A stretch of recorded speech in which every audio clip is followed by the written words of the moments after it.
Aujourd'hui, on me demande de faire du chiffre. On me demande de trimballer un train d'un endroit A à un endroit B. On s'en moque qu'il y ait des gens dedans. On s'en moque qu'ils soient entassés.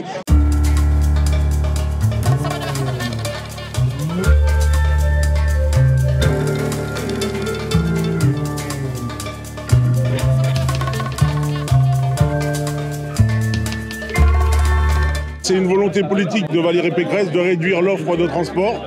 Et aujourd'hui, on s'aperçoit que les usagers sont revenus dans le métro, dans les bus, dans les trams, etc., dans le RER.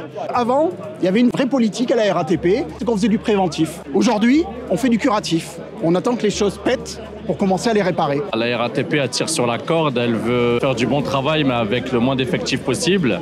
Avant, effectivement, on était presque 3 fois plus nombreux au sein de la RATP. Les voyageurs avaient toujours quelqu'un de présent, que ce soit dans les gares ou dans les stations.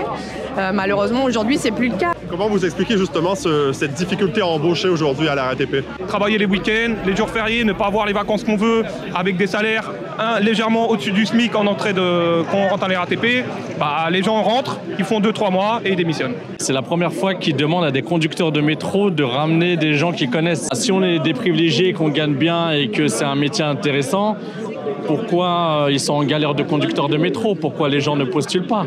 Après, les gens, peut-être qu'ils aiment pas se lever à 4 h du matin, travailler les jours fériés, Noël, jour de l'an, travailler sous tunnel. On a quand même des responsabilités, on a une formation quand même qualifiante et on a surtout des contraintes. Et aujourd'hui, on est pratiquement à hauteur du SMIC puisque le salaire d'embauche d'un conducteur de métro, c'est 1 700 € brut. Quand on voit que certaines stations n'ont pas d'agent, ou même dans les gares, nous sommes à un seul agent par gare. Donc ça veut dire qu'il n'y a pas de présence fixe dans la gare. Il faut essayer de nous chercher quelque part. On nous remplace par des interphones, des appareils de vente. Quand je suis rentré à la RATP, j'avais une notion du service public où on était là pour transporter des gens.